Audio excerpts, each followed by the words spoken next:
The playoffs continue tonight with a journey to the championship rounding 2.66 miles of complete chaos, where tonight we welcome you to the second race of the CRL Cup Series playoffs for the virtual Talladega Superspeedway with our live coverage right here on the KBueno Racing Network. Always happy to have you join us on our Friday night coverage of the CRL Cup Series, where inside the broadcast booth above what we call Talladega, and of course one of the more chaotic tracks of them all, my name is Kenneth Bueno, and this is going to be quite possibly one of the more pivotal races in this season. This is the second race of the playoffs, so this will bring an even more dramatic look into what we're going to see when it comes to the Championship 4 and how that is going to be formed. We had our short track race last week at Richmond, and that was quite possibly one of the largest races we've had, where at least Jonathan Oates, as a non-playoff driver, was able to capture the win. But we did have a lot of developments within the playoff circle, including guys like Eric Heater,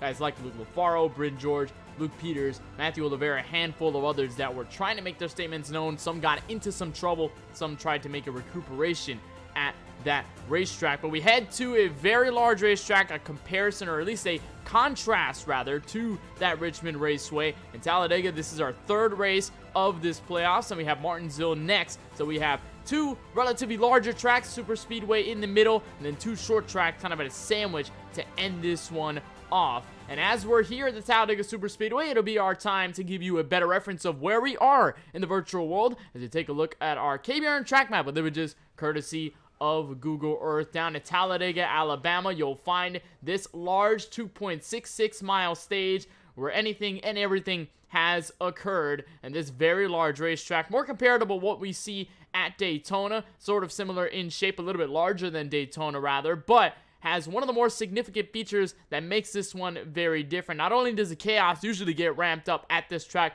compared to Daytona, but the start-finish line is just a teensy bit further down, not in the middle of the tri-oval, but just in that short chute right between the exit of the tri-oval and the entrance of turn number 1. So that will also be very big, especially when it comes to finishes coming to the end. If we have a pack moving their way to the start-finish line to the checkered flag, that will be one of the biggest places to make your move, develop a draft, and get sort of a slingshot move, put yourself ahead of the competition. But speaking of the competition, we have a lot of competition in the playoff picture. We'll take a look at the point standings as it was from last week's event at Richmond. Luke Lafaro still holds control of your playoff lead, but just by a slim margin. 2 points between himself and the driver of the 10, who's won 4 races this season, Eric Heater in the 10 machine. Lucas Strayer falls slightly shorter behind in third, 9 points behind them. And then, fourth place, Matthew Oliveira, tried to survive at Richmond, is 16 points shy of that first spot, but he is still barely into the championship 4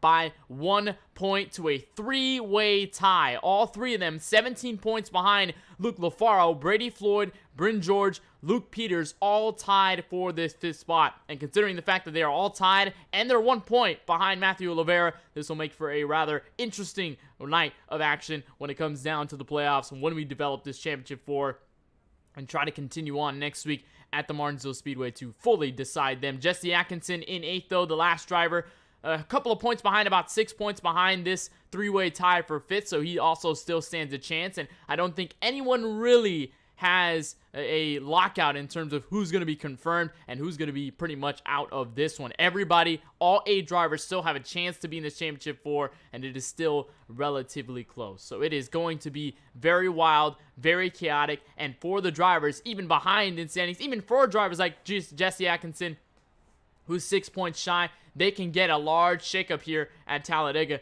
be able to win, and be able to be in that championship 4 picture when come to Martinsville next week. Got a couple seconds left in the qualifying session as drivers are pretty much simmering down their 2 laps. We're going to get straight to some super speedway action with a lot of new drivers, handful of the famous ones that you've seen throughout this entire coverage of the CRL Cup Series season. So timer will tick down to 0. Field will start to head off, and it'll be our time to take a look at your starting grid, see exactly where every driver and your favorite driver will be lining up from the Talladega Super Speedway. On pole will be the 64 of Brett Murphy with a 51.941. He will control the field to the green flag alongside the 15 of Peter Kenny, where the first times we see him in this CRL Cup Series season, makes his return here in row number 1 on the outside. Ace Thruid will make a return to the series as well in the 77. Saw him and his performance at Daytona. He comes back to a super speedway with Glenn Bungeon Jr. still eyeing that first CRL Cup Series victory. Saw a very strong performance out of him from Richmond. He lines up the outside of the second row. Then comes playoff point leader and driver right behind him in the point standings, Luke Lafaro in 5th on the outside of the top 5, and Eric Heater to the outside, rolling off from the 6th spot. That'll be your third row here tonight. Wolfgang Hoffman will line up in the 05 from the 7th position, and playoff driver Matthew Oliveira will look to get some of that gap in with that 3-way tie, actually just over that 3-way tie to keep himself safe. He'll line up from the 8th position. Jonathan Oates, winner from Richmond last week, will line up from 9th, roll off from there, and Luke Peters, playoff driver, will cap off the top 10 at the exit of row number 5. Francisco Bacalhau made a couple starts in the booth with us, but we'll be back on track tonight. Last time we saw him was at Charlotte. Makes his first start on the super speedway here in this series at Daytona 52 flat. Alongside him will be another driver or another person we've seen in the booth on KBRN. If you notice, a part of the Redline Racing League and the Ice Car Series, he's also been a part of it. We've seen him as a driver a couple times. Benjamin A. White will line up the outside of the 6th row. Michael Rosero returns in the 23 to 13th on the grid, and CJ Nemetz in the 52 back at it again from 14th on the exit of row number 7. Brian Brown in the 45 will line up the top 15, and Jeffrey Belk in the 55 returns in the 16th starting position. And Luke Breitschkoff will be in the 24 starting in 17th. He'll be the last driver to take time. As for others that we'll see throughout this race, Sean Howell will be 18th, then back to Joseph Madigan in 22nd. Jesse Atkinson all the way at the tail end of the playoff leaderboard. He will be 26th. Guys who also did not take time include the drivers like Lucas Strayer, I believe Casey Drake, Cameron Pfeiffer. They also did not take time as well. Josh Hughes didn't take a time. And for the others, Josh Redden, Eric Keplinger, also others that did not elect to take that time and try to get some of that pole. So a lot of them staying near the back, but I think a lot of them have that premonition that we are going to have a very large wreck at some point in this race. It'll probably be looming over the horizon, and we usually see it here at Talladega, so quite possibly could just keep it into mind what we could see here at this super speedway. Take a look at the weather, what we have here over skies here in Alabama. Track temp of about at least more than 90 degrees, 78 degrees in the air, with winds barely to the north at about 2 miles per hour, so no need to worry about how the draft will be affected in that case. No humidity or no fog either. Partly cloudy conditions with the sun beaming over this Talladega Super Speedway, so a beautiful day for sim racing as well. It'll be a very long night from the Talladega Super Speedway. 60 laps here from Dega, so we'll have a while. We'll probably have some pitch strategy come into the way. Some cautions may also help in that case as well, so we may end up in that same sort of situation. But as for the playoffs, this will be a key moment, and we'll see what drivers prevail, which ones end up on the back burner going to the paperclip next week. You see behind them, back in that third row, Lafaro and Heater, all the playoff drivers having a green windshield banner to let you know, distinguish that they are the drivers running for the championship. It'll be a long way out of turn 4. Not going to be in the middle of the tri-oval. We're going to be just right after it, but nonetheless, Brett Murphy, Peter Kenny will be the first two on the front row that'll lead us to the green flag. Pace truck makes its way to the left, down to the safety of pit road. They'll make their way past the Yellowwood sign to the updated Talladega signage, and Brett Murphy will be the first one to step on the gas and control the field, bring us to the green flag. Right off of the tri-oval, the 64 will start to hit on the gas now, and we are playoff racing from Talladega.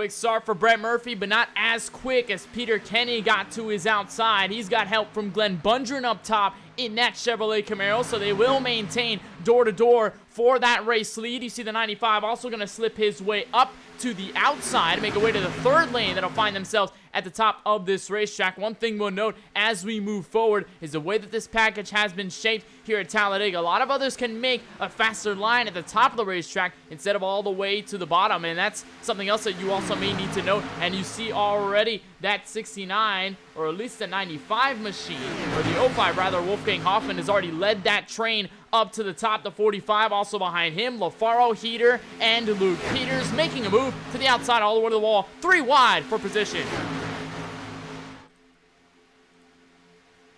And you'll see it clearly. Peter Kenny shoves up to the front. He will take the race lead away from Glenn Bundren and Brett Murphy. Ace Thrud will look also to the bottom to give that shove as the 23 Rosero will now pioneer that top side once more, and everybody will be about 3 wide for position from about third on back. It is about 3 by 3, a couple rows deep, and then you get to this long train of race cars back for where Luke Peters sits, Francisco Bacalhau, Jesse Atkinson, a lot of others maintaining their stay in the back of the field. But meanwhile, lap number 2 is complete. Peter Kenny continues to lead this way back to turn 1.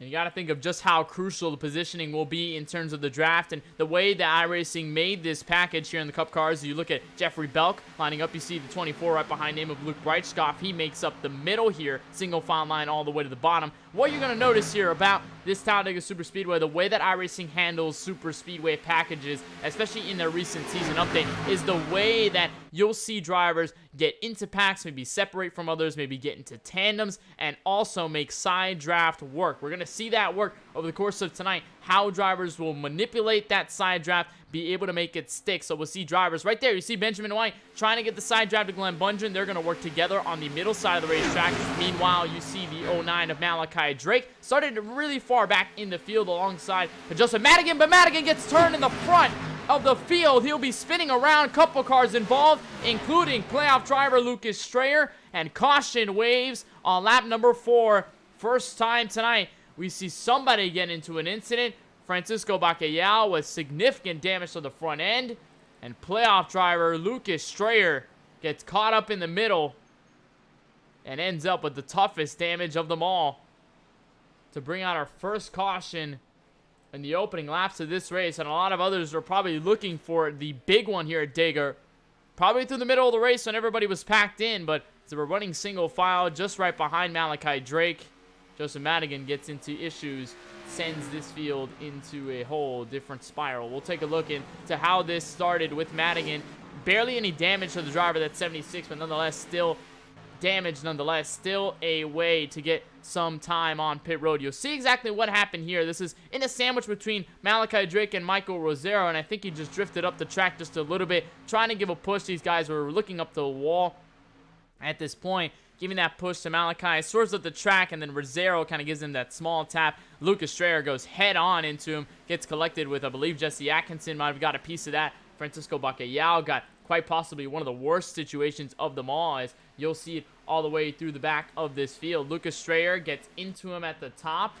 You'll see here, he's right in the bottom. Madigan's up at the top. You'll see him swerving in the screen now, spinning the screen, and then all of a sudden gets a shot from Cameron Pfeiffer, has nowhere to go, and Bacalhau hard on the brakes. Also does not have a place to end up on the racetrack. I'll take a look on board to see exactly how this fared for the driver of the 30 machine.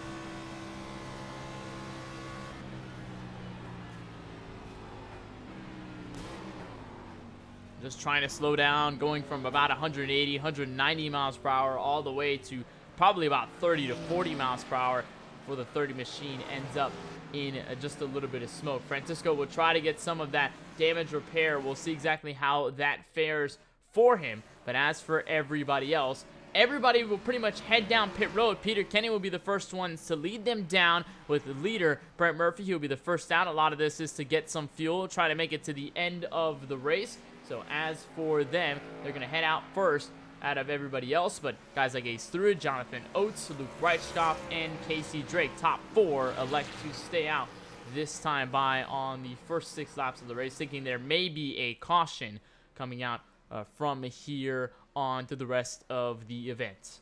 So while we're under our first caution of our 16-lap event here for the CRL Cup Series, we'll remind you that if you want to join the conversation with us up in the KBRN booth, you can definitely do so by using hashtag AskKBRN. Put your question followed by hashtag AskKBRN in the YouTube chat. We'll be sure to answer it just as soon as you send it to the best of our abilities, whether it be about the race, whether it be about our broadcast, our services, and a whole lot more. You can ask anything around the sun. That's hashtag AskKBRN for anything you want to ask.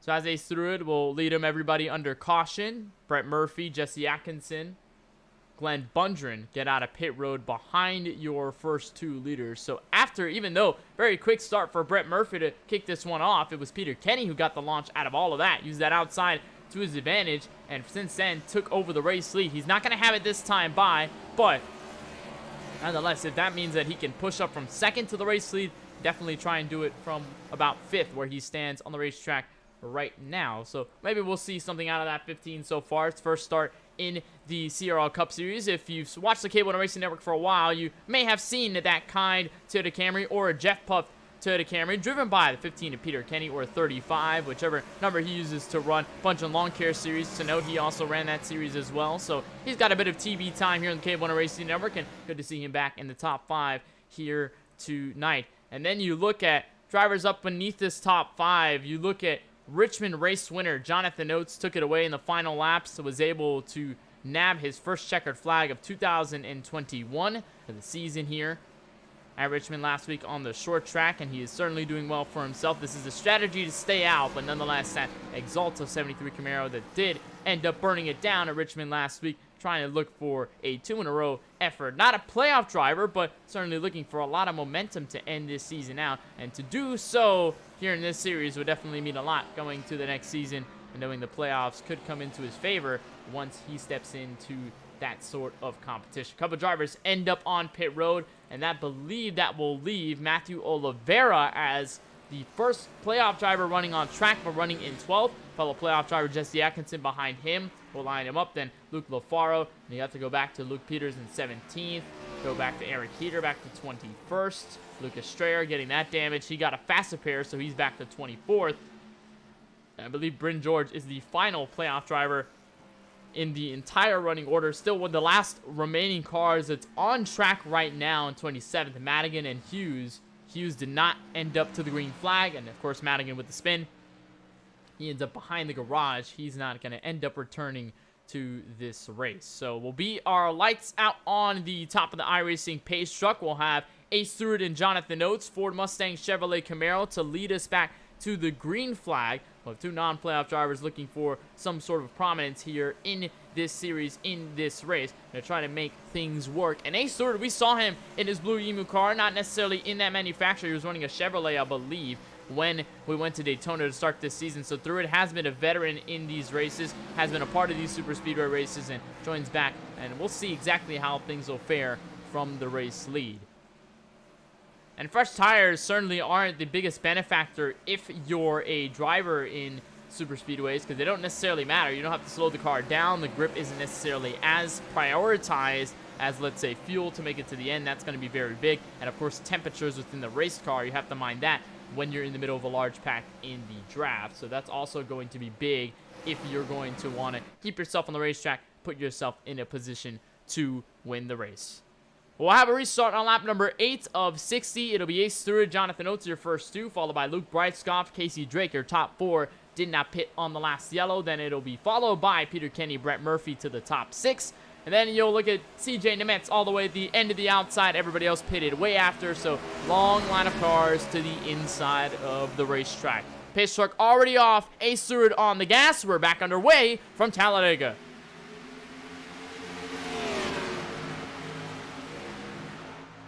Quick start by Ace Stewart. He's going to tuck himself right there in front of Jonathan Oates. He'll keep himself steady. Casey Drake will also slip in a third. As a matter of fact, Luke Breitscoff will end up falling through the inside lane. Brett Murphy tries to make something work up the top. He'll tuck in everybody single file as they head out of turn 2 for the first time on a restart in this series. Everybody else trying to look too wide. You see Malachi Drake making a move up top. But as for Ace 3, it continues to command this single line of cars back to turn 3.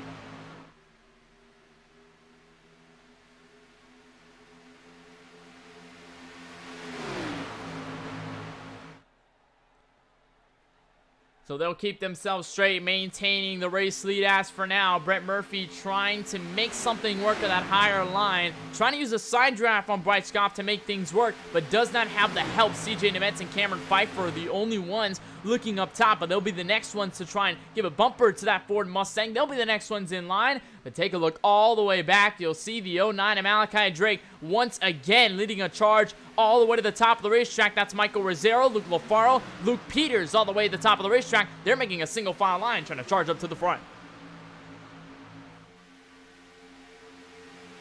And you'll see just how tough things are, especially when you're trying to make a move. You're right on board with the 23 of Michael Rozzero. This is quite possibly one of the toughest situations you're going to be in as a part of a super speedway race, right behind the driver who possibly leads the pack or maybe in the midst of it all about maintaining momentum and playing with the throttle. Maybe some drivers, I've seen also drivers like Blake McCandless use the brake pedal in terms of keeping themselves or keeping their foot off of the gas pedal. So as for Rozzero, just giving shoves and shoves to Malachi Drake, also watching that temperature on the digital dash display, just making sure that his car does not get to a level where it wants to expire the engine. They continue to ride single file, but meanwhile, everything has shaken up between the top 3. Casey Drake with a push from Ace 3, but Jonathan Oates with a push from Peter Kenny tries to make the race lead work.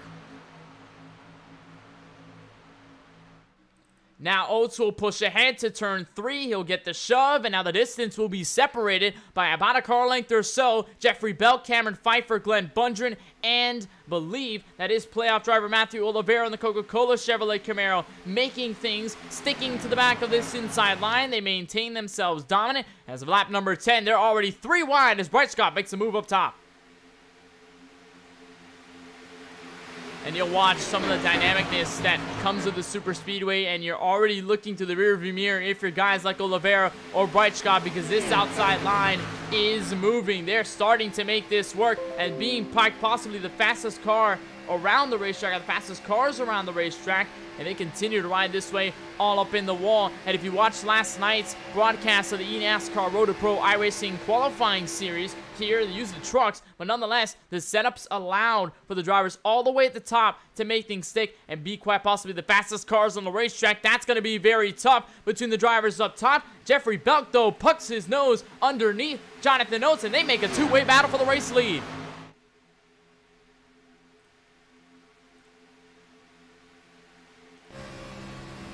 Peter Kenny now will tuck his nose down low. Peter Kenny to the bottom. Peter Kenny to the race lead on lap number 12 of 60. Gonna find his way from Jeffrey Belk, and you saw that switch from the top of the racetrack all the way to the bottom. And Peter Kenny now having the clean air on his nose. Toyota Camry fresh out front in the Kind Machine.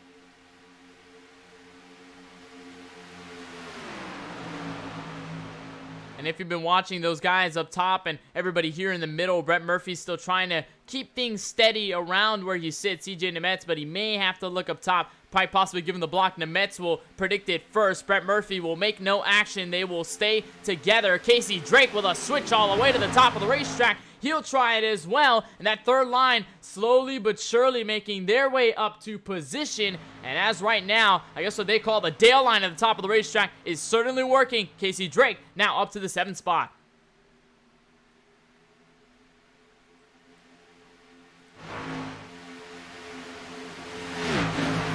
Gotta possibly think the way that Casey Drake now controls this lane. Malachi Drake was really the only one leading them up top. And now it continues to be a case of just blocking, and they continue to lose a lot of ground. I think as soon as they develop a lot more cars, they slowed a lot further. And for the most part, they continue to wind themselves down, not really able to catch up to the drivers at the front. We're seeing a lot more action to the middle of the racetrack instead of everybody up front. Peter Kenny now going to make an odd decision, going to switch out of lane and maybe try to fall his way back to the field and reset, gather himself with some other drivers, as Jonathan Oates will return to the race lead with Jeffrey Belk and Cameron Pfeiffer to line up the top 3. And also, as for things in Talladega, you're probably going to want to look at a lot of the teammates around you, which in the way that you can probably make things stick with a driver that you're either in communications with, a driver that's your teammate, or a driver that you may have acquainted yourself with well over the course of the night, and you could very well work with the drivers there and be stuck to the end of this race. And for now, we're only on lap 14. There's still a long way to go until we even call it quits here from Talladega. So for the most part, you're going to have a lot of this acquaintanceship happen now as to where maybe drivers like Casey Drake, Malachi Drake, they both and Rosero have also worked well with each other in other leagues as well, much like the one that sponsors that 09 on his hood, the Red Line Racing League. A lot of those guys have worked together, raced around each other. They know how they can handle their race cars in this situation, and also they know what predictability statements there will be from a driver in front and the drivers they compete with. So these guys probably will keep themselves tucked together, but as for others, it's going to be about maintaining at least some sort of relationship with the drivers around you. They will be abandoned though quickly. Michael Rosero tries to duck down low and he'll way back up top, so I guess he'll look down low to get some clean air, but gonna end up back down, make a separation. Here is the first driver in the playoff situation in this second group in the top 13. That is Luke Lafaro, the winner at Charlotte. Also was able to hold on to himself at Richmond last week with some damage to the end of the race and almost really could have won that event. Keeps himself on the point seed by 2 points over the driver of the 10 and Eric Heater, who currently rides all the way back, I believe, the 16th position, just a couple points behind. There he is sitting in his AlphaTauri Toyota Camry that we've been very well accustomed to seeing on the racetrack. And for this, Luke Lafaro just needs to keep himself ahead of Eric Heater. Not necessarily the battle for the point seed will be too important, but it'll just be about keeping yourself in the top 4 and spreading yourself away from maybe 3rd on back, especially with that 3-way tie for 5th. That's also going to be rather sketchy when you get to places like Martinsville, where pretty much everything can unravel. Here at Talladega, these two tracks really show out the level turned all the way to 11. You're right on board from the back of Jonathan Oates, currently running in this race lead. And as for draft, nobody else has been able to catch up. Jeffrey Belk is giving a shove to him, but by just a mere margins, couple tenths behind him. But everybody else now maintaining single file. Seems as though that outside lane now will keep themselves in, probably in an effort to save fuel. A lot of them did end up topping off on fuel. A lot of them did not take tires, so very quick stops for most of them regardless, and kept them into the battle for position. They're going to maintain themselves behind. Luke Peters going to try and push a couple drivers up with him there. Everybody else going to join up with him. Monkey see, monkey do, but guess they'll regret that quickly. Peters will recede back to the bottom along with the 45 of Brian Brown. They'll maintain themselves quickly, and Glenn Bundren Jr. will maybe try a look up top to give himself some help. A lot of these drivers just maintaining themselves, keeping themselves up here, and now Malachi Drake, maybe CJ Nemetz looking up top. Rosero, Lafaro also tried their way up there, but I guess now they're seeing just how unworthy that top side is for the moment. They're probably going to decide to look at it later, maybe give it a shot, especially when it comes to the end of this race where they can make such a difference through the middle line. So everyone mostly single file. You'll look at the battles a little bit further back where they stand, only 2 wide to where CJ Nemetz stands, but he's quickly losing positions as Eric Heater and Eric Keplinger end up going by. The two Erics working together, and Eric Keplinger, a driver that we've seen rooting on, the driver right in front of him, 2 of them very good friends, and we've seen Keplinger in our chat a couple times throughout some of the broadcasts throughout this season. So good to see now that he's making his first start as a driver, sporting a Ford Mustang number 60 here tonight, riding around with the driver that he's been at least cheering on for the most part after his first win at Michigan continues on through the series. He'll be behind him and everybody tucking in single file. But for the most part, we're going to see everybody else separated by the slimmest of margins. You ride on board with Brian Brown here behind Malachi Drake. It's all about, you see right there, hear it on the throttle, just playing with the race car, just maybe seeing how much throttle you can put in, and also in the meantime, you're saving fuel at the same time. So while you're keeping yourself in the draft, you're not necessarily tucked right behind the back bumper, you're not necessarily too far away to keep, or at least lose that draft, so you're able to keep the throttle, play with it a little bit at the end. Maybe you can even really go 75% throttle around the entire track behind the driver in the draft. That also could help things significantly. As for Brian Brown, just trying to make a situation in the middle work, but like we've seen countless of times, that has not been the case. So as Peter Kenny rescinded the race lead a couple laps ago, Jonathan Oates has been in control. Jeffrey Belk has kept his place in second. Cameron Pfeiffer also lining up the top 3. Then goes Matthew Oliveira and Peter Kenny lining up in this top 5. A couple drivers representing different manufacturers all the way back to Chevy, Toyota, and Ford, all represented here in this group.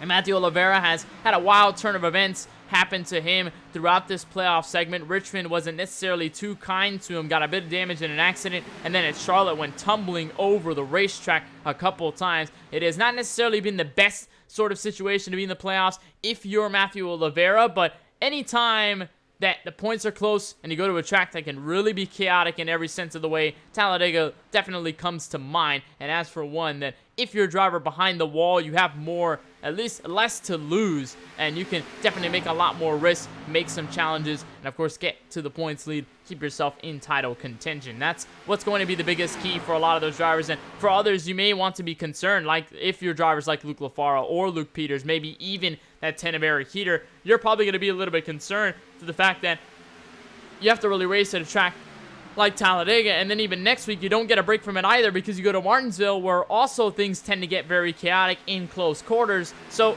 in that terms of segments, you're looking at these duality of races that really can change this playoff order up, because we can see Luke Lafaro leading the charge out of the first 2 races of the playoffs. All of a sudden, maybe something bad happens here at Talladega, something does not compound at Richmond, and then, or at Martinsville rather, next week, and then all of a sudden you have a very tough place.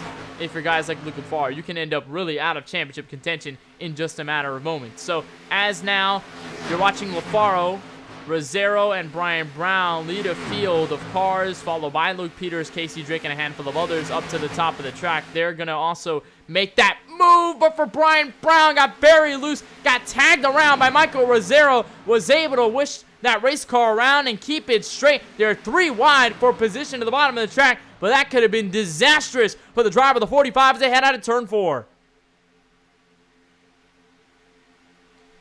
And keep a moment to catch your breath. Heart-stopping for the 45. Take a look at this as they're heading to the back straightaway. That last time by, and you'll see here a small little shove by the 23 sends him almost fishtailing directly to the bottom of the track.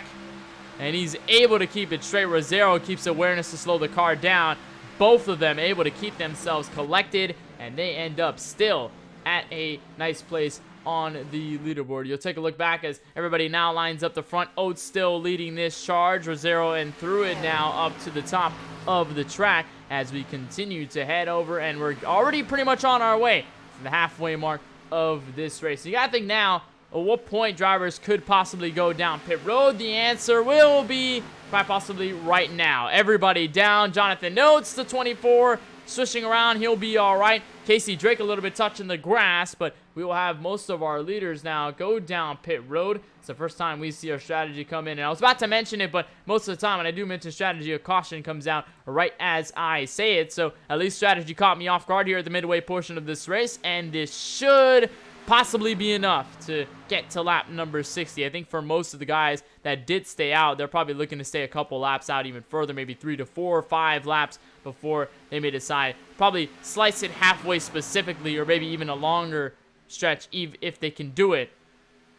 So for Belk, this is going to be a situation, matter of decision whether he's going to go down, and also a comparison of whether anyone's going to go down with him. He'll move his way all the way down. Oliveira, Pfeiffer, Peter Kenny, they're going to go by, but for everybody else, they'll head down pit road, and they will make their service known as of this time. So we'll have another trio of cars head down pit road as Belk will head down. He'll slow way up to his pit stall, lock up the tire just a little bit. He'll get 4 fresh Goodyears, jack up the sides of the car, and get a lot of fuel in that race car. Be possibly good to the end of this race. So now lead will switch over to playoff driver Matthew Oliveira, Peter Kenny, Brent Murphy, your top 3, Malachi Drake, Brian Brown, Luke Lafaro.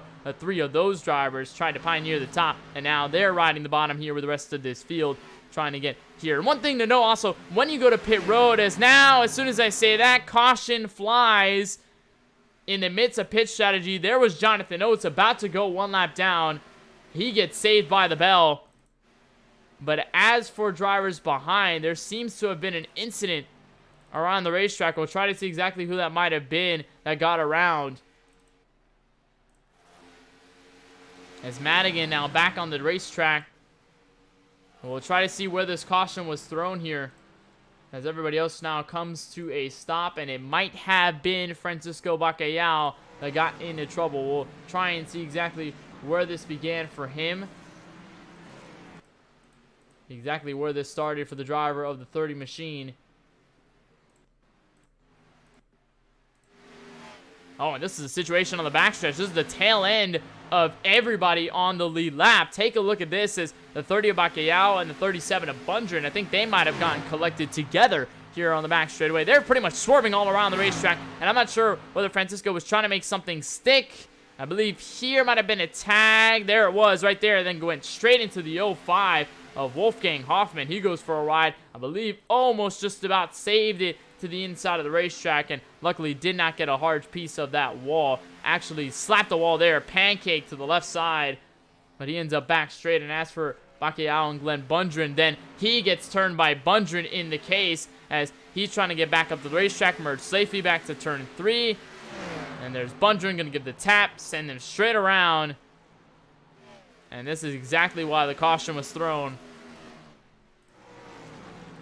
And it was for your current race leaders, or everybody else behind that pack. So for everybody else, though, that will be a good chance to go down pit road and make things stick here for quite possibly the rest of this race. I think they might have to pit at least one more time and could make some pit road saving efforts under caution, making some fuel stops, making some fuel strategy work as well. That could also come into the equation. Everybody will come out. Oliveira will reach out first out of pit road. Brett Murphy will come out second, followed by what seems to be Peter Kenny and Malachi Drake. They'll be the next ones up ahead the field.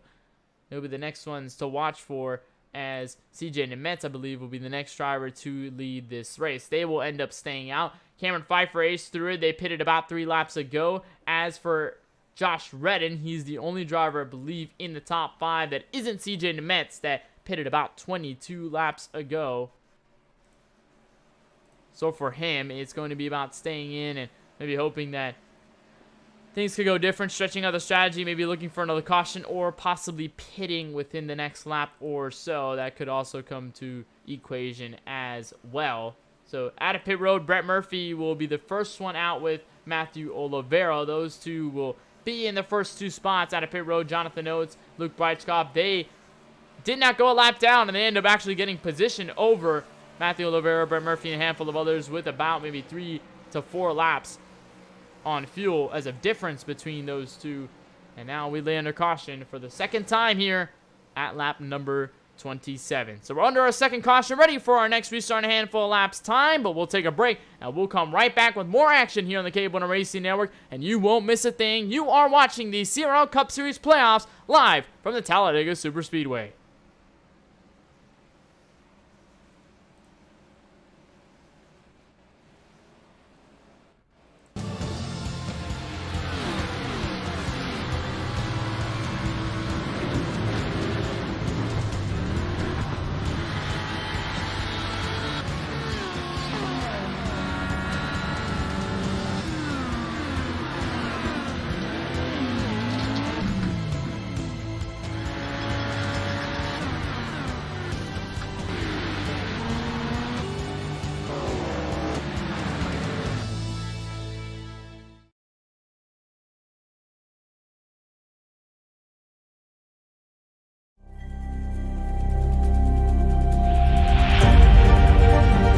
Coming up to the line, being chased, and it was Braden Johnson.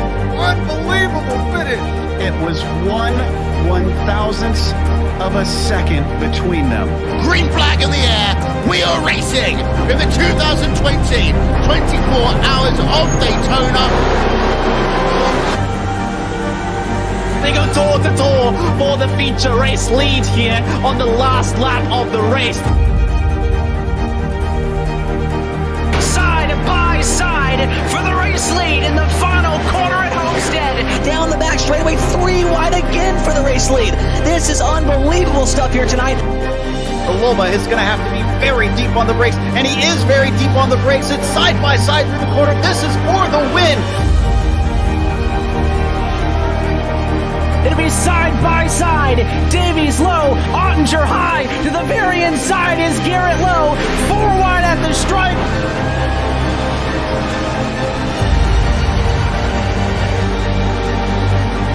For all he's worth here on this outside line, neck and neck. Who's going to back out? Does anyone back out?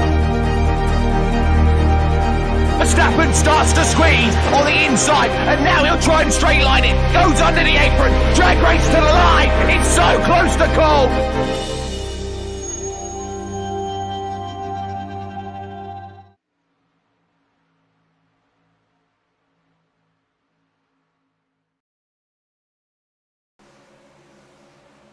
Back live from the virtual Talladega Super Speedway, where we have just gone over our second caution of the evening at lap number 26 of 60. Just about almost to the halfway mark of this race, where Cameron Pfeiffer and Ace Stewart have pitted about 4 laps ago. Before the caution flew, they will be the next ones to lead us to the green flag at about this halfway mark. So 2 Ford Mustangs, Ace Stewart have led this field before, but Pfeiffer has never controlled this field tonight. We'll see exactly how things fare for the driver of the 11. Pace truck makes its way down to pit road. They'll make their way down the long tri-oval. And as for the green flag, looking for them at lap 29, Cameron Pfeiffer will lead them all down.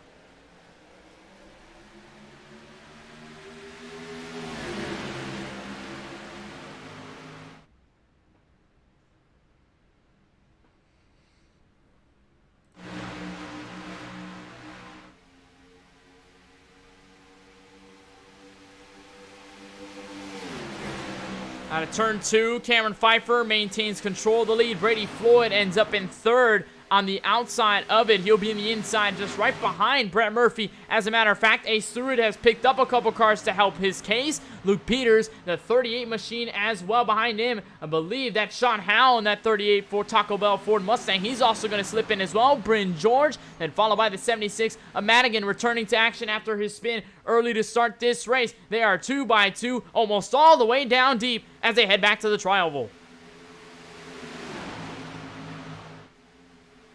Only looking for a moment of mistake, but as for the push for Ace Stewart, it's going to shove him all the way to the outside of Cameron Pfeiffer. He'll make the touch into turn 1. He'll have the clearance, but the question will be whether he'll slip down. The answer is yes, and Ace Stewart maintains himself back to the race lead on lap 30 of 60. See a couple drivers looking down to the apron, some of them looking to stay out of trouble here, maybe anticipating a large wreck coming through the rest of this event. But Ace Stewart, you're right on board with him, defending and blocking, but now Luke Peters looks to the top to turn 3.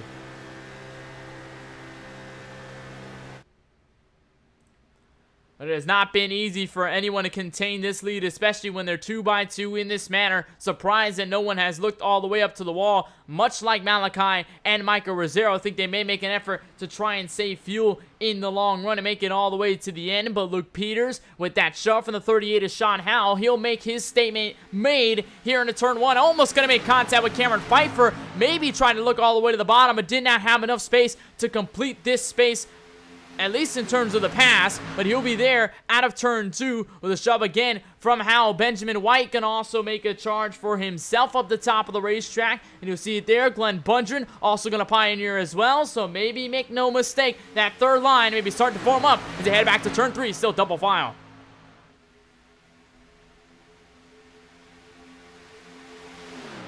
And you have to look at just how crucial things are in close quarters when everybody is so close in this manner, pushing himself. You see Pfeiffer swerving around from that shove by Brett Murphy. You got to be at least cautious to the way you give these shoves here at Talladega, the way you give these bumps, because one small move, much like we saw with Rosero, and one also there with Glenn Bundren and Francisco Bacchiao, can easily send drivers into peril very, very quickly. So if you're anyone here, anyone in this field, even if you're pioneering that outside line, you want to be making sure that you do not give a large shove that can merely disrupt the segment or the car right in front of you, because that could result in a large mess, and especially if it's in front of the field, could cause the big one here at Talladega. Fortunately enough, we haven't been able to see the big one in effect just yet, but just hoping that it maintains the clean throughout the rest of the event so that everybody makes it through. But as for this playoff battle, Brady Floyd, who came out of nowhere from the back end of the field to start this race, he now rides in that 4th position in between Brett Murphy and the 55 of Jeffrey Belk. Luke Peters still trying to make a case up top. Bryn George 2 cars behind him. Remember, these guys are all tied for 5th in the point standings. Any point matters as we head to lap 33.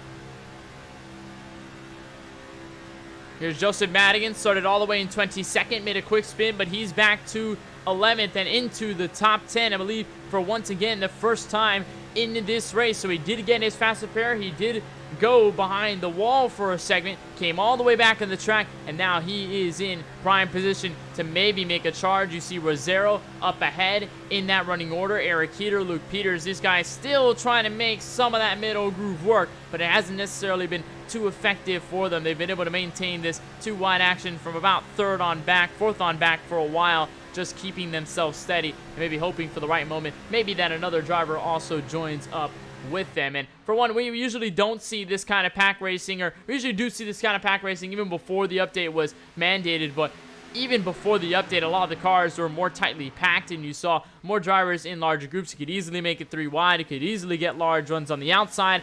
In terms of this race, that is not the effect here that we're seeing. We're seeing a lot of the side draft being worked out, but mostly within packs, not necessarily within single cars, or maybe 1 or 2 cars in that group. We don't necessarily see that happen for the most part.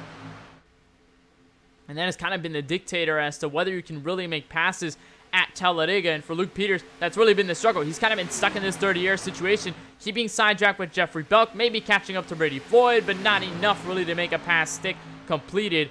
And he's pretty much been stuck where he's at on the top side. And one also thing to note, with about a couple laps left in this race, we'll be having another possible fuel situation. These guys pitted about 9, 10, 11 laps ago, so some fuel might have been saved under caution, but for the most part, especially if you're in this group right here, like Luke Peters, you're leading this field, you're wasting the most fuel out of anyone in the field. So you're probably going to have to wonder what will be it in terms of trying to make that case, or are you hoping for a yellow flag to come out in order to make a strategy stick? And that's going to be one of the biggest things that may concern even more so the playoff drivers. They want to make it to the end. They want to survive here. They don't want to be caught up in a big wreck, but at the end of the day, they also don't want to get caught up by strategy that can set them out, put them under pressure from the fuel, and they probably won't have enough fuel to make it to the end, and that will also be probably even worse or just as bad as getting involved in a crash and being taken out of this race. If you look a little bit further back, though, throughout this group, you see guys like Jonathan Oates, Lucas Strayer, Matthew Oliveira. They end up lining up the final drivers in this main pack all the way to your race leader. But look to CJ Nemitz, look to Luke Breichkopf in the 24, Peter Kenny, Casey Drake, Josh Redden. They've also developed a smaller pack near the rear, about 5 cars in this group, and I believe this may be caution of the wind to maybe save some fuel or possibly stick back and hope that this strategy can work. But the problem is, you do not want to be so far behind the field to the point where maybe they pit on a strategy, they end up even in front of you, even if you're here trying to save as much fuel, or maybe you're trying to make it to the end. We'll try to monitor them as we continue on. But as for now, Ace Thrud continues to command this field up front. Nobody else seemed to make a move just yet ever since Thrud made the move on that restart to Cameron Pfeiffer and slid up in front of him. Cameron Pfeiffer, you see him right there in his Ford Mustang, being just behind a couple of car lengths and giving that draft away to him as of lap number 37. So already past our halfway mark of this race. We'll take a look at our current race summary here on the KBueno Racing Network, presented by Supermix. The last completed 36, 24 laps remaining in this event, with a possible look at pit strategy further down the line. We've had 12 lead changes, a lot of those happening under pit strategy, but we also have had a couple under green flag conditions, and we've only had 2 cautions, one for Hardigan going around and the other for Francisco getting turned as well. And it's only been 3 laps under caution, and obviously we've done a good job of maintaining that under yellow, making sure that we don't spend so many times under caution, under laps here around Talladega and a lot of the other 2-mile plus super speedways that we see here on the service. There may be a move a little bit further back for fifth. That's Brady Floyd. No help, though. He's going to be into the bottom. And Floyd going to have pretty much no help around this way from the 10 of Eric Heater and anybody else. So as for the moment, they'll stick together and they'll probably be in the same sort of range. Madigan also there as well. He's going to tuck into about third on that outside lane. So no moves yet significantly by anybody up top. But we'll try and see whether that ends up becoming a benefactor or not. Well, just a reminder that coverage of the CRL Cup Series here on the KBueno Racing Network is brought to you by the NASCAR Geek, where they talk all things NASCAR. Join them for weekly coverage of new paint schemes, throwbacks, recaps, and general discussions about America's most popular motorsport. You can check out all of their content and follow along on their Instagram page and search them up. That is at the NASCAR Geek. So now Luke Peters, as he was pioneering that top side, they have now made a large shove to the front. They had a lot of help to slingshot them up front. And now Peters edges right to the forward of the 77 machine. He'll tuck down. He'll be your new race leader, but maybe not for long. Playoff driver Heater now to the top side of the racetrack. He'll try to stick in as well. Heater out front of the race lead out of turn 4, but it's still a dead heat battle for this position. And no way around, and we saw this come out of nowhere from that middle lane. It seemed as though they were hanging around 4th and 5th and could not get any ground other than that, but all of a sudden, a big shove by Rosero, Heater, and Peters just send them flying through the field and give them this shot up front. Now Heater will look up top. He'll get a very big shove by Michael Rosero. Switch the car around. Will he be able to save it? The answer is yes. What a job by the 10 of Eric Heater to keep his car straight, and we stay green, but they're 3 wide all over. And now there's nowhere to run, nowhere to hide. 4 wide. Jeffrey Belk trying to stuff the middle, but Brett Murphy got stuck all the way to the bottom. He has nowhere to go on the apron. He'll tuck back in safely in that space between himself and Bryn George. We stay green. Fantastic method of avoidance by everybody in this field. Look at Benjamin White stuff his way through the middle. He's going to give a shove to Michael Rosero. Luke Peters continues to lead this race.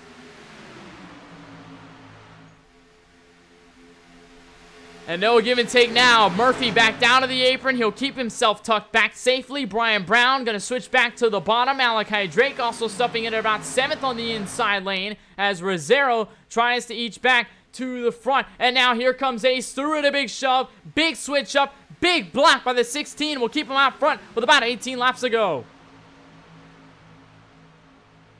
Oh, and this is getting serious now. You got to wonder just how quickly things will get if you're any of these drivers. You ride on board the camera on the roll bar with the 23 of Michael Rosero. That's the 38 of Sean Howell just in front of him. He slid up not too long ago and gave him that move. And now we'll see whether anybody else tries to join him. We've seen some pushes out of that 23. Almost got into the 10 of Eric Heater and pretty much almost sent him spinning in front of the entire field.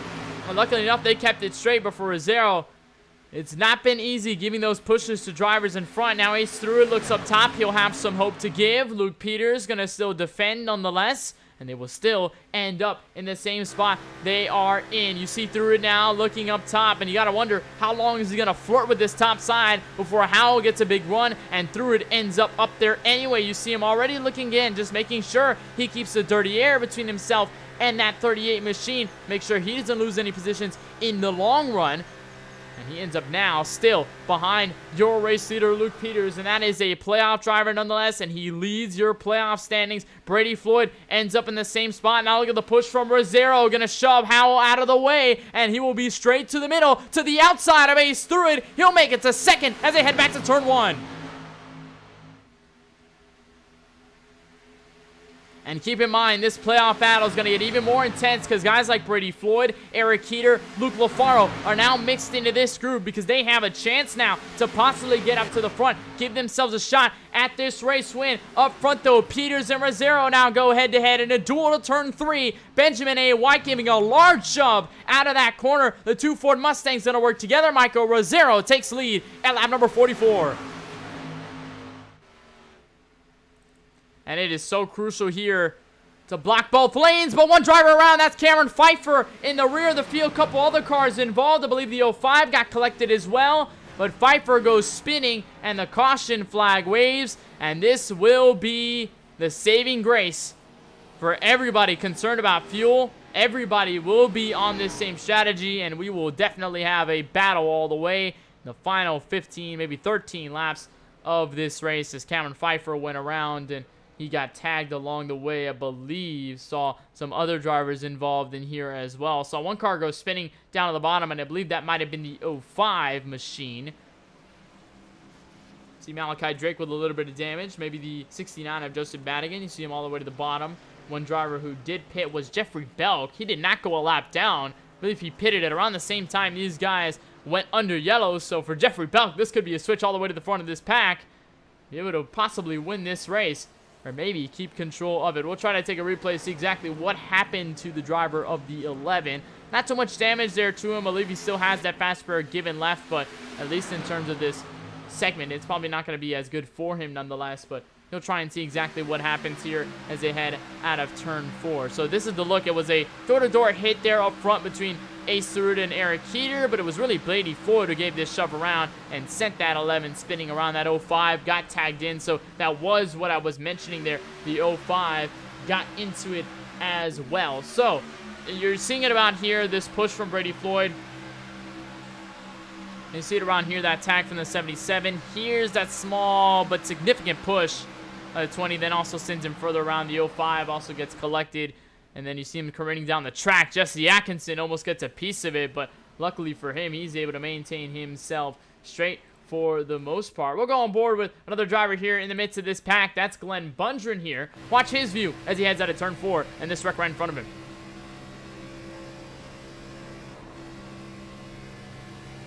I call that splitting the seas for the 37 of Glenn Bundren as he goes spinning right in front of him. Jesse Atkinson with another close moment as well.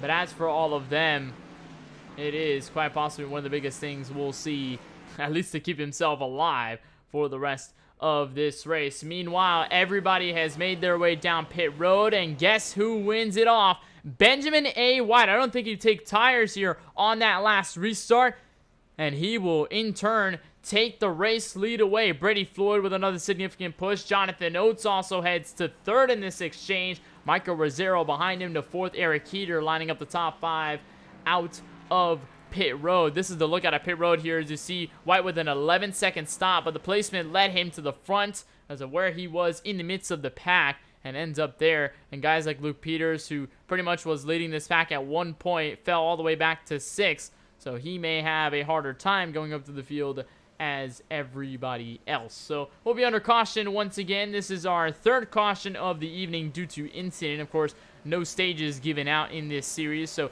all the cautions are a result of usual contact and incidents on the racetrack. And also one thing to note, we did not mention, we probably failed to mention it here, especially at Talladega, you have to probably mention it. Fast repairs are enabled here for this series. There is only one given available to you, so if you do get damage, fast repair is given out. You can refresh your car, get back to stable position, have a clean car once again, and be back up and going. But for some, like Francisco Bacalhau, like Madigan, the fast repairs have burned quickly, and it's all been about just maintaining themselves and hoping they don't get damaged from here on out, because that in turn will allow for a lot more time down pit road. So a gutsy call here by the 14 Benjamin White. I don't believe he took any tires on that stop, or if he did, he took probably 2 out of 4. And you see Brady Floyd thinking maybe a second, guessing his decision. He'll end up down pit road. He'll lose all the track position, and I guess he'll be shuffled back through the field. That's probably not going to be a good sign if you're Brady Floyd in this case. Maybe hoping the large wreck could set things back equalized. But everybody else going to be back under the yellow flag, and will be pretty much stable once again behind the iRacing official pace truck for the 3rd time this evening. And as for more action on the KBueno Racing Network, we'll have a lot more for you, and that'll kick off in about 2 weeks' time, May 6th, 2021, in the Oscar Truck Series as they cap off their first inaugural season and concluded champion at the Kentucky Speedway in the Bluegrass State. Our coverage there will begin on Thursday, May 6th at about 8:55 p.m. Eastern. You can catch myself and Michael Goodman on that call, followed by, once again, the CRL Cup Series 2 weeks from now will cap off their season as well on that Friday night, May number 7th. They will be at the Atlanta Motor Speedway at a 1.5-mile venue to end their season. Unfortunately, not going to have our coverage of Martinsville next week, but we'll keep you eyes on updates as to what's going to happen there from Martinsville. I'll be sure to give you our updates see who will be concluded championship for and what are the factors that are going into that championship race. So as we're going to have, I think fittingly, 2 chaotic races in Talladega tonight and Martinsville next week, and then you go to a rather normal intermediate track at Atlanta, which usually comes down to a lot of trier strategy and, of course, keeping your car straight. Maybe the couple lines, you'll see the outside, the inside working, maybe the middle as well. You'll see drivers searching all over for grip, keep themselves in clean air. But our focus maintains here on Talladega. Benjamin A. White, that move at a pit road will lead him to the control car situation. He'll be the first one to lead us to our green flag on lap number 48 of 60 with about 12 laps to go. Jonathan Oates will be in the outside of him in the second spot. Richmond winner looking for 2 in a row, followed by our first playoff driver on this grid here in this running order. Eric Heater, Michael Rosero will be the next 2 on this second row. Luke Lafaro, Luke Peters, a row full of playoff drivers. They also have their own stuff to gain. They'll be on row number 3. Back to Eric Keplinger, Peter Kenny, Glenn Bundren Jr., and Ace Thruid to cap off your top 10. Pace truck sliding its way left. Long await to the trial will now. And Benjamin A. White will be the next one to lead. How big of a shove will he get from Michael Rosero? And how early will he go? They'll be halfway through the trial, but no significant moves out of the 14 just yet. He'll continue to wait, give the signal. He'll be on his way, sitting on the gas. Green flag is out. We're back on our way with about 12 laps to go.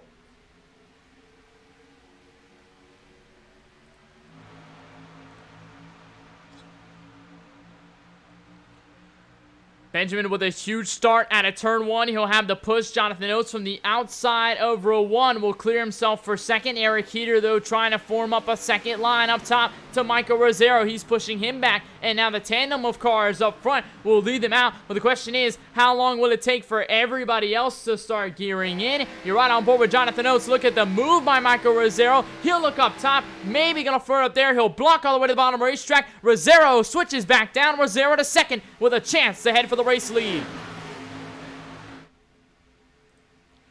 And it's going to be crucial now, because if we don't get any wrecks from here on out, this will be the end of the race. Luke Peters with a smart move to the bottom, ends up third. He now leads out of the drivers, everybody in the playoff group. Luke Lafaro and Eric Heater also up top. They're trying to make a trifecta work. Rosero looks up to the top as well. Benjamin White aims to block a switch over, and it won't work. Benjamin with enough space to clear himself up top. Rosero switching out, making those blocks. Oates gets shuffled almost out of line. He'll be cleared enough to get in front of Eric Heater for the moment, but they continue to remain 2 by 2 all the way throughout this entire field as they head to turn 3.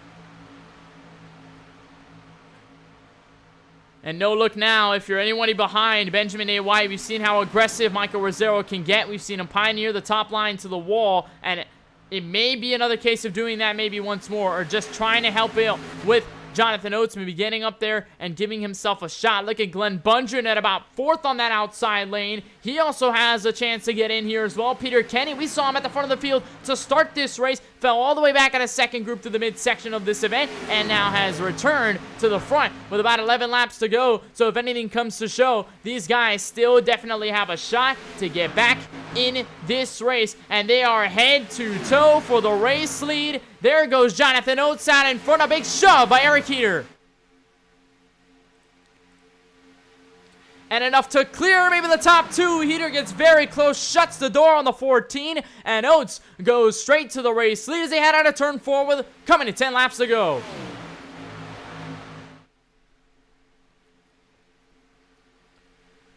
And can you give way? Maybe anybody all the way out to the outside lane may have a shot. You're right on board with the 37 of Glenn Bundren. He's the only one leading this group up to the top. Nobody else has been able to shuffle their way down. And look at the separation between Bundren and practically everybody else in this larger group.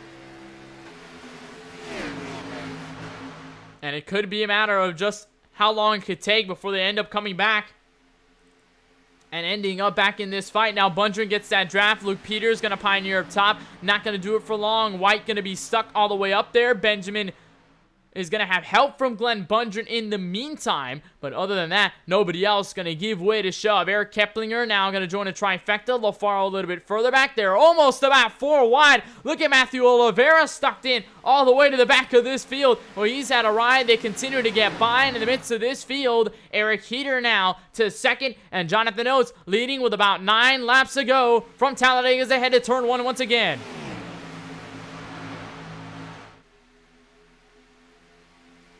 And out of anywhere in this field, you have to start thinking of where the passes will be completed, because if you're Eric Heater, you want to win your way back. You want to give yourself that points cushion. You don't want to be 2 points behind Luke LaFaro. You want to be a good amount of points over everybody in the competition. As you see guys like Jesse Atkinson, they've had a rough running here at Dega. They haven't been able to get to the front of the field just yet. So for Eric Heater, this could be the moment that changes it all. Luke Peters also in this group. Mind him in the 5th spot. He's also got a shot to give way for a possible championship for berth out of Talladega if he's able to make this stick.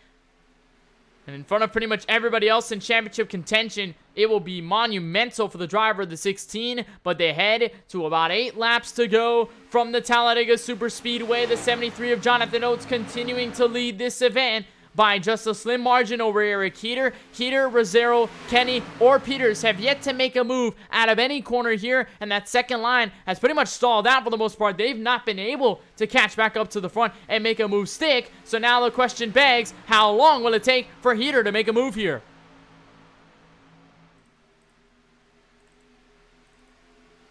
You look further back, there's Ace Stewart, Cameron Pfeiffer, Glenn Bundren, CJ Nemetz. They've been single filed out most of the time. It pretty much goes all the way back to 12th place Brady Floyd before you get your first side-by-side battle between Luke LaFaro and Benjamin A. White. And as for White, that strategy didn't necessarily work out in his favor at all. Had the lead, lost it, spread to 3rd, and went to the outside lane to try to make something stick, and pretty much nobody went with him. He's got the help now from Brett Murphy, Lucas Strayer, Sean Howell as well, but it has really not been enough to get back to the front of this field and pretty much make a statement, get back in the spotlight, and also, most importantly, give himself a shot at this race win. There's still about 6 laps to go, and over this 2.66 mile venue, it is still a very, very long time. So 6 laps could be ample time to make move anywhere on this race surface. 5 cars separated. Jonathan Oates out of turn 4. He'll catch 6 laps to go from the Talladega Superspeedway, and the laps start to wind down. Time is ticking down. How long will it take? And can Oates handle this pressure?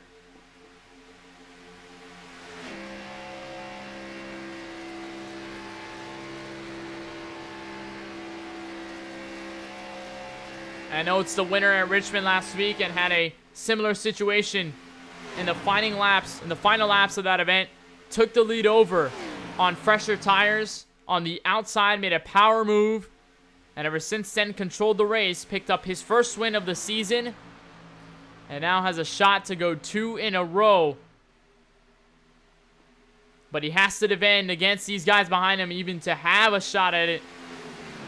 And nobody else has been reluctant to make moves just yet. And you got to think how long it'll take before, or how many laps to go will it be until they make a move. Oates will come to the line. He'll take 5 laps to go from Talladega. We'll see how things fare.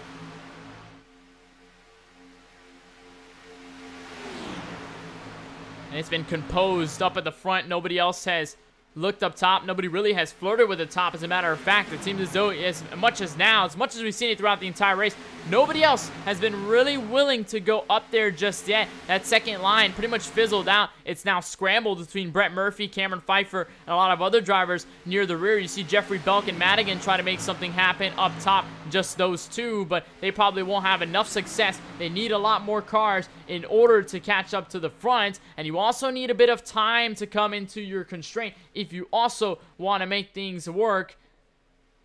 And as for Jonathan Oates, he'll catch 4 laps to go. Heater has not made a move. Neither has Rosero. Neither has Peter. Neither has Peter Kenny or Luke Peters. As a matter of fact, everybody in the top 5 staying calm. Peter will look up top. No look just yet. They'll stay single file.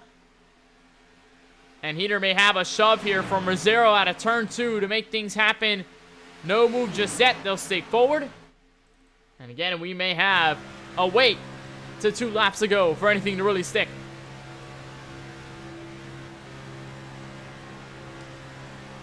Take a look on board. Michael Rosero is sitting in the 3rd spot, and if anything, you probably want to be here or 2nd more than anything else, because once you make a move, we've seen a lot of it happen on the back straightaways here at Talladega or Daytona, and you see usually it changes. People start to crash at around turn 3 and 4, and from then on, it probably will be even worse for anybody up at the front of this, guys, maybe up in front of Rosero, to keep themselves steady to the front and possibly have a shot to win. Because if you're Jonathan Oates here, you're pretty much waiting and bracing for impact. You may have to predict into what these guys behind you are going to start doing. Sure, you can implement that dirty air, give yourself a headway, and probably keep yourself up front for the moment, but as soon as a large pack comes to the outside or maybe another lane, if they're able to switch around, make a fake on you, that will probably be the biggest note of concern if you're the driver at 73, because at that point, you may be at risk of losing the race lead, and probably not even with a recuperating effort, because you may not have anybody gather up to you, you may not have anybody left to pretty much help you on the track, and all of a sudden you get mired back all the way behind the top 15. We have still over 25 drivers still left in this race. 2 laps to go, though, from Talladega. Jonathan Oates, still your leader to turn 1.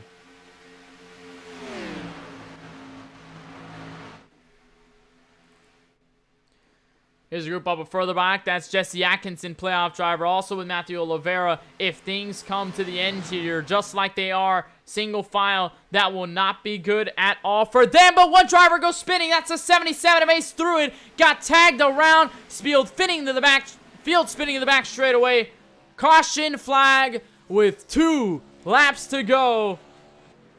And all of a sudden, we have a sprint to the finish at the Talladega Superspeedway as through it goes around. Some other drivers got collected. They ended up spinning down to the apron as well, but it was all said and done. From here, we'll try to take a look, see exactly where this began, and it was about the top 10 where this began here. And you'll see it as they're heading out of turn 2. I believe this might have been Glenn Bungeon that gave the wrong shove. Right about there is where things maybe get uneasy. He joins back up the track, swerves around. Bungeon gives a shove, sends the 77 spinning. Bryn George, though, big hit. Brian Brown, Luke LaFaro almost getting contact. He almost went around completely here.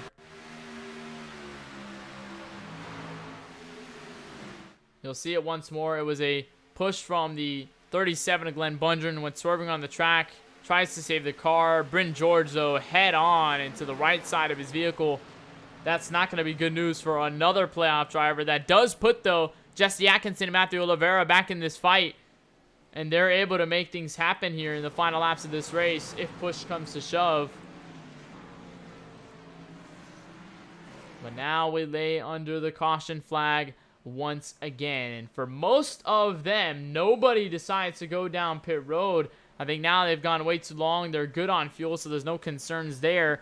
So at least the general consensus will be that nobody will go down. Everybody will stay out, and Jonathan Oates will lead us to the green flag. And this probably, I think, even more so than the Cabrera situation under green, it's probably going to be even worse on a restart, because as much as Oates can get a decent restart to spin himself away from the field, unlike a lot of the other tracks, you can't go super early, because as soon as you go very early, as soon as you get a very big distance from the leader to everybody else, then all of a sudden they get in the draft, they pack themselves in, they get a large run, and you also may have a chance of dangerous moves. You'll probably be blocking to the outside, maybe switch around lanes, and you could also get contact. That could also result in a large crash.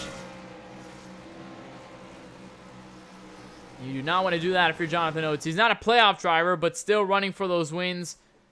Has done a good job of grabbing that last week at Richmond. Took it away in the final laps. He has to defend it now in the final laps this time around at Talladega, if he wants to have 2 checkered flags on that name rail for the CRL Cup Series in 2021. But a different situation for Eric Heater. He doesn't necessarily need to win this race. He can theoretically stay in second, and as to where he sits in front of the other playoff drivers, he'll give himself a couple points of buffer, but I think winning will probably give himself an even better shot and give him even more points to his credit. Give him the maximum amount of points he can get. If he can also lead laps, that will also help. Even if he's able to lead 1, that's still a lap led.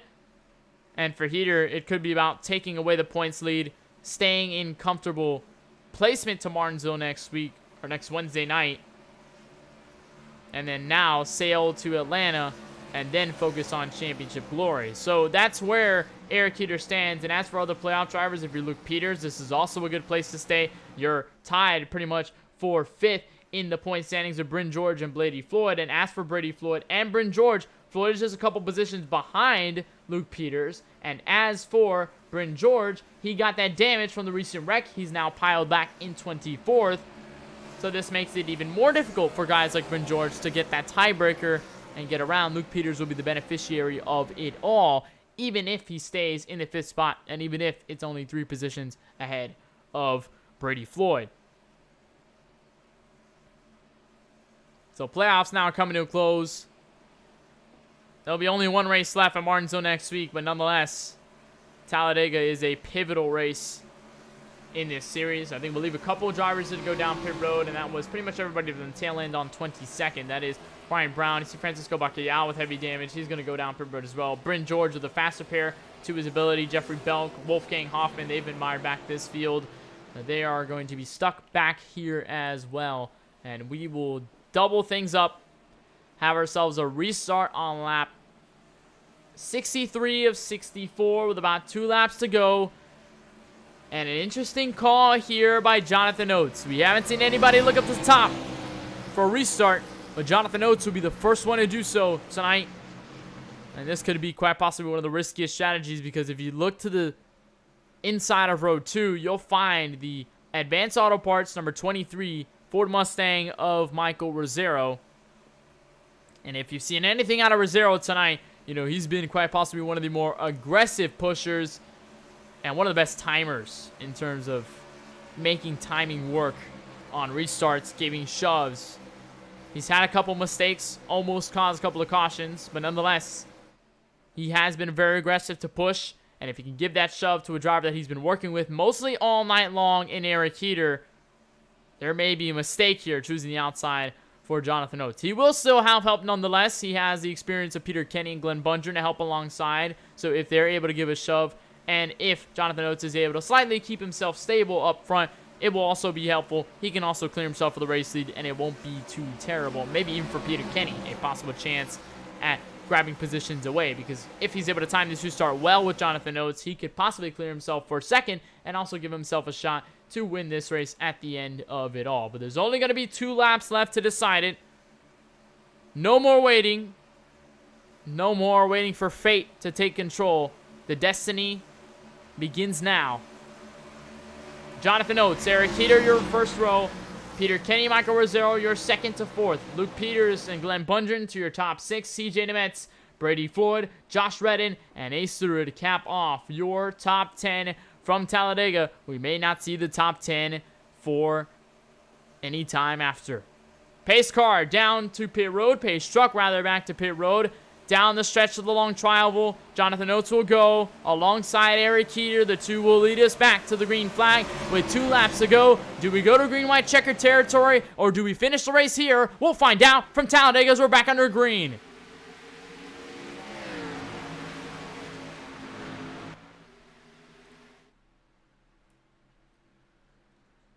Quick start for everybody on the inside lane. Oates able to clear for the race lead. Heater and Rosero behind them, so it maintains the same cars in the top 3 to lead this group. LaFaro holds up everybody behind in a second pack, but they maintain single file. Peter Kenny rather, falls back to about 6th in this, or 7th in the running order rather. And back to turn 3, still single file. Jonathan Oates still leads this race, but a caution comes out, and we'll be right to green flag.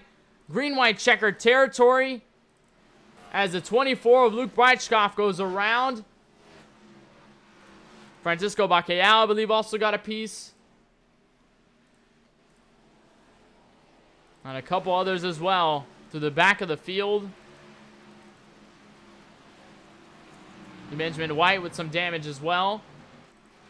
Try to find out where this began here. And we'll see exactly what happens. We'll try to take a look, and it was actually going into turn 3 where this began. They were 4 wide for position here. Take a look at this. Luke Breitschkoff. There's Eric Keplinger, Sean Howell, Matthew Olivera. They go 4 wide for position here, and they pretty much almost kept it all the way clean. All of a sudden, look at the shove there by Sean Howell, and then sends Keplinger, their Strayer, giving a shove to the or 24 rather. Belk with significant damage. He also tags Bryn George in this as well late. And that was so many cars involved in this large pack before the caution came out. You see it starts to dwindle down. Redding goes up the track. Howell tries to make evasive maneuvers and gets into Keplinger, gets into the 24. Breitskoff ends up going around as a result. Breitskoff with damage, and you see Francisco Bacallao slowing along for it. They end up all the way near the end.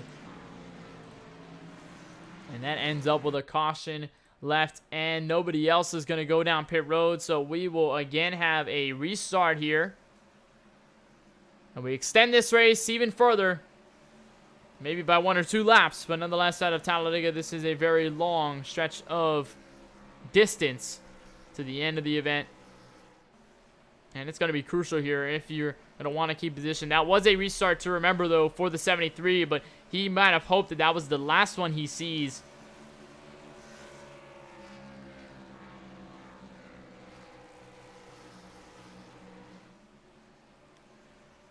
So Jonathan Oates will continue to lead, and we'll see whether he throws this outside restart once again.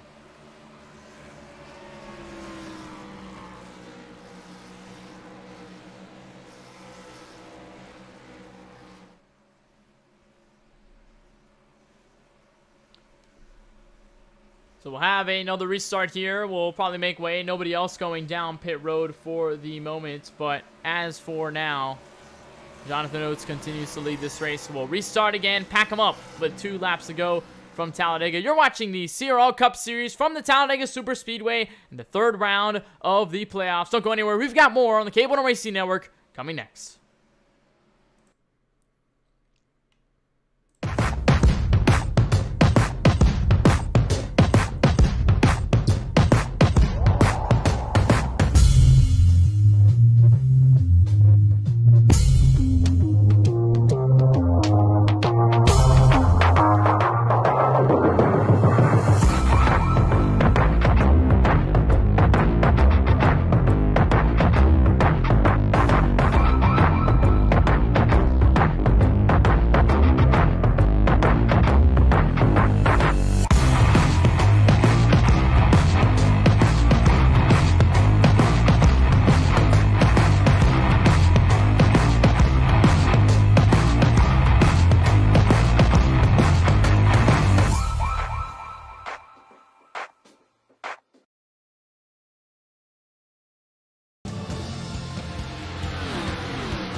Back live from the virtual Talladega Superspeedway, where Jonathan Oates continues to lead. We'll get a restart, lights out on the pace truck.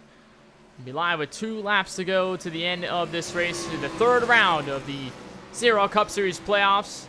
A tight battle for position at about 23 points, spreading between 1st and 8th in the playoffs, and one of those is on the bottom of row number 1. He won't be the leader, though. To the restart, that'll be the driver on his outside. The driver we're focusing on, Jonathan Oates, has led a good chunk of this last portion of the race. He's been able to control it. Now he has to execute once more. And again, we'll find out whether we'll head to the white flag or whether we will pack things up once more. Get to another green-white checkered restart from Talladega. Always happy to have you join us on your Friday night. My name is Kenneth Bueno in the booth here, joining you for this race. And of course, we've had a lot of fun watching the action and the carnage here at Talladega. Haven't necessarily seen the big one, but considering the way it'll come to the end, we may have a large battle. Did not see the outside line go as well as probably expected on that last restart for Peter Kenny. It pretty much fell all the way back through the field. He had a struggle to get back in the pack. He ended up about 7th in a line of cars with about 2 laps to go. Then before 4 wide in the middle of the back of the pack, sent the 38 into trouble. Sent the 24 of Luke Weitzkopf into trouble as well. That was the reason we're under yellow once again, but we could be under our final yellow flag of the evening. We could be under our final restart of the evening to the checkered flag. Rundown through your top 10 goes as follows. Jonathan Oates, your race leader. Eric Heater to the inside of run number 1, followed by Michael Rizzero to 3rd. Luke Peters to 4th. Peter Kenny to 5th. Glenn Bundren off in the 6th position. CJ Nemitz into 7th. 8th belonging to Brady Floyd. 9th, Luke LaFaro. 10th to the 09 of Malachi Drake. Pace truck down a pit road for what may be the final time tonight as Oates and Heater will look again to the green flag on a restart on lap number 67 with 2 laps to go. How long do we get to the end? We'll have to find out.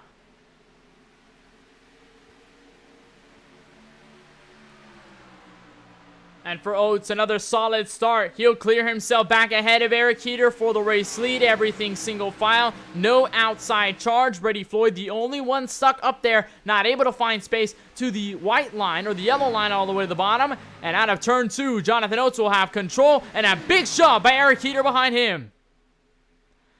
And they swivel across the racetrack. Rizzero trying to push the pusher. They maintain pretty much planted together in a turn 3, and look at the bumpers lock between the Toyota Camry and the Chevrolet Camaro. It does not get any tenser than this at Talladega. At a turn 4, Jonathan Oates will see the white flag as it will be displayed in the air one more time around the 2.66 mile venue. Heater with a tandem to Oates to the white flag.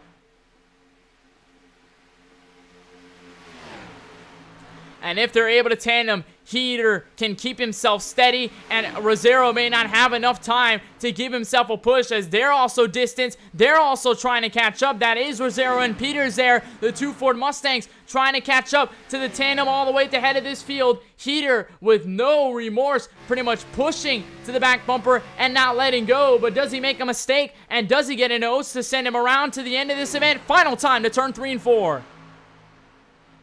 Heater now using the side draft to the outside. Oates with pretty much nowhere to go. Final time at a turn 4. Does Rizzero and Peters try to catch up? We'll see as they head to the tri-oval. Heater switches to the race lead, and out of the tri-oval, a last lap pass sends Eric Heater back to victory lane here at Talladega.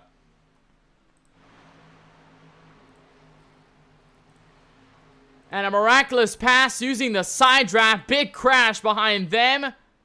But Eric Heater gets to the start-finish line first, taking his 5th win of 2021 and further cementing his place in the championship for going into Martinsville next week.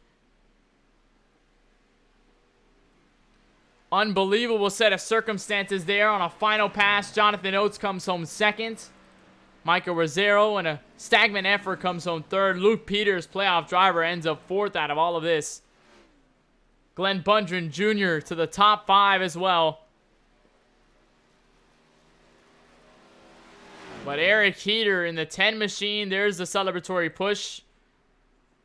And Heater made a decision to go full out tandem in the final lap, spread themselves away from any threats from Rizzero or Peters. And now Eric Heater with a shot to burn it down once more in 2021. He'll do so right in front of the virtual fans, almost getting him meeting with the outside wall, but he'll burn it down, kiss it anyway. And the smoke will start to head out of the rear tires. And an effort to win that race. Let's try and get a replay on that final lap. And see exactly what happened that gave Eric Heater the win. Take a look at this. This is the restart. After the restart at turn 1 and 2, this is the final lap here.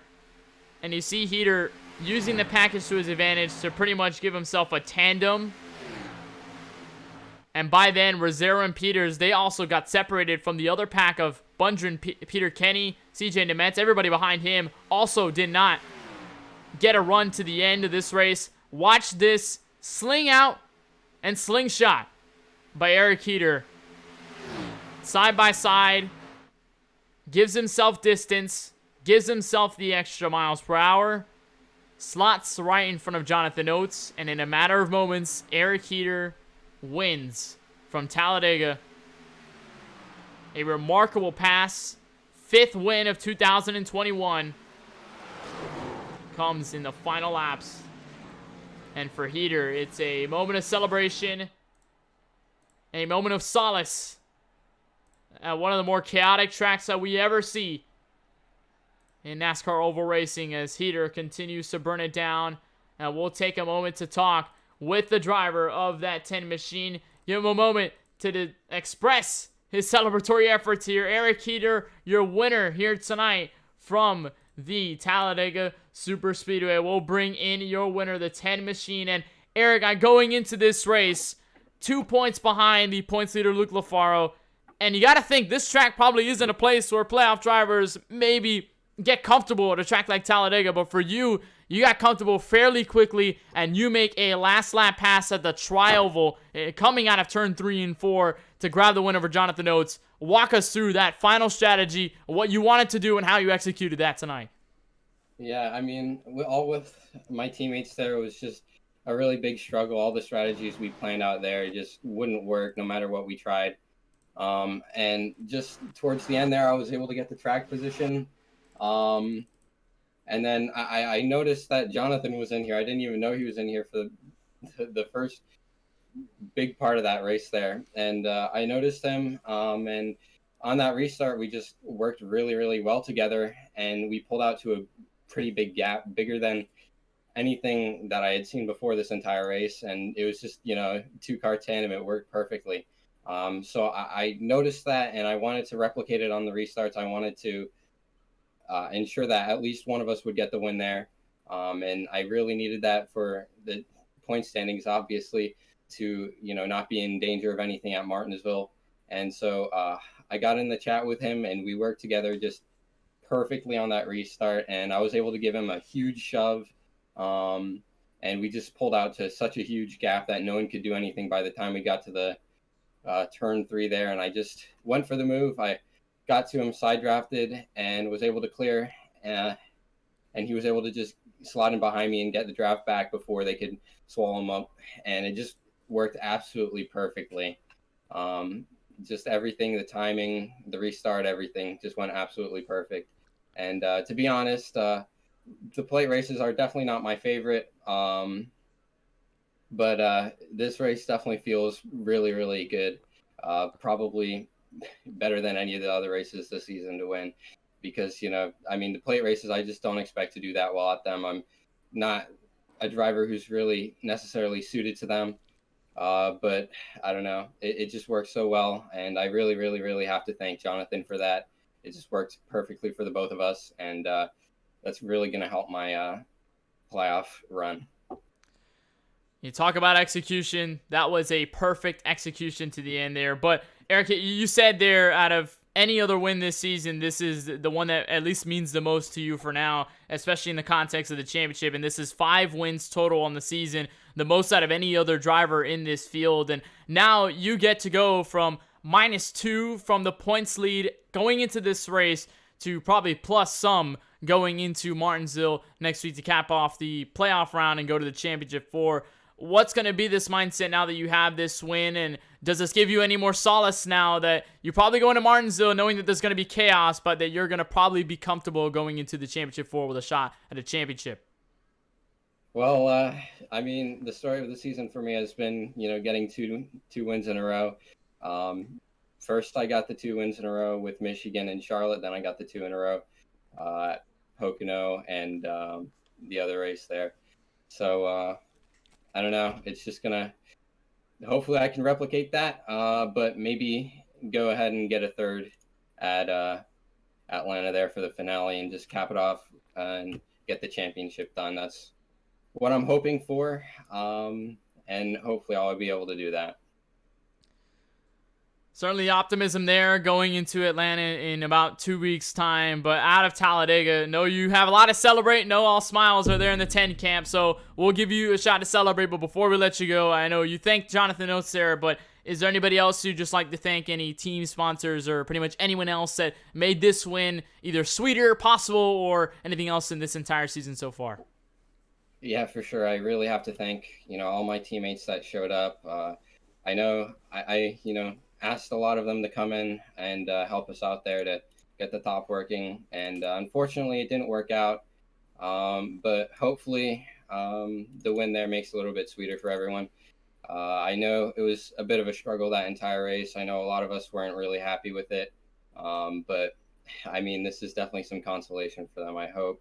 And it's definitely a really great thing for us. So, I mean, individually, I really need to thank both the Lukes, Luke Peters and LaFaro. They were helping a ton. I mean, we worked pretty well together. We almost got the lead at certain points. I think Luke got into the lead. But we couldn't, quite clear all those guys and stick together at that point. But it just worked out for us. And I think Luke did manage to get himself a top 10. So that's really great for him. I know he was having a tough run, and hopefully the top 10 for him there at least helps a bit. Well, we'll thank you, and of course we'll leave you off and let you celebrate here from Talladega. So thank you so much for joining us. We'll wish you the best of luck now going into Martinsville, a playoff contender, but at least a warm congratulations from the Super Speedway here in Alabama. And of course, we look forward to seeing you from Martinsville and Atlanta next week. But we'll let you go celebrate here from Dega. Yep, for sure. Looking forward to it. That's Eric Heater, driver of the 10 machine, your winner, holding the checkered flag last lap pass to get it done. We'll talk to the driver now, who comes up at the short end of the stick, but as a part of it, it was a plan all along. Jonathan Oates leading a good chunk of this race, led 30 to the end. Did not lead the last one, but nonetheless comes up second in a prominent effort after his win last week at Richmond. We'll bring in Jonathan Oates now on pit road. And Jonathan, that was probably a plan set up where Eric Heater gave you that shove. You guys pretty much tandem away from everybody else in this field. But I want to walk through that final segment before at least this pass happened, or at least this last restart went through, because you had to control the lead. It was all single file. You, Heater, and Rosero leading all of those laps. Caution comes out of nowhere. You have to set up for a green-white checkered finish. Walk us through what your mind was going through in at least that final segment where you were holding the lead. Well, holding the lead by itself was not as difficult as I think a lot of people might have thought. I mean, on one hand, it was made a lot easier because, I mean, Heater messaged me a few times. He wanted to work with me. He wanted to try and get the 1-2 so he could get the points for the playoffs. I think he trusts me. I trust him. He's a very good pusher. I had him pretty much on my bumper for about 20 laps. It got me the lead. It kept me in the lead. And since no one in the field really wanted to work together and everyone just kind of wanted to race for themselves, it wasn't too difficult when I had someone that I could trust out there. Preparing for the green-white checkered, for the most part, it was just getting in communications with Eric, knowing what we were going to do, having a plan. And after we had that plan, it didn't really seem too difficult because I knew what we were going to do. I felt prepared. But really just having a teammate, or even just someone to work with, because we're not on the same team, but just having someone you trust, having someone you work with, it's something that this package really emphasizes. And I think that that's one of the reasons why we didn't see a lot of, 2-3 wide racing out there. No one really wanted to work together. So if you had two cars at the front that were solid, it was going to be pretty difficult to get around them. And luckily, that's what I got with Heater at the end there. And yeah, you are right. That was definitely a planned move. Well, actually, it wasn't planned for him to get me off turn 4. But I knew I wasn't going to fight him too hard because if we started side drafting a bunch, Rosero was going to catch us. So I figured I was just going to let him go, try and get second for myself. And that's what ended up happening. So it all worked out pretty well. So it only worked out pretty well. I know you didn't get the win, but I know that coming off of the win at Richmond last week, getting a second here tonight definitely seems very positive. But at least now, coming out of a chaotic race, and I know you're not part of the playoffs, but you're pretty much living it with the rest of the playoff drivers, including Eric Heater himself was running for a title. You go to Richmond, very short track, things also can happen there. You go to Talladega, quite possibly one of the more chaotic races of the season, and thankfully, I don't believe we saw the big one here. We've seen a couple crashes here and there. But now we go into Martinsville. Does this race at Talladega maybe give some more solace to Martinsville, doesn't it? To be honest, you can't really prepare for Martinsville. If anything, it's more chaotic than Talladega.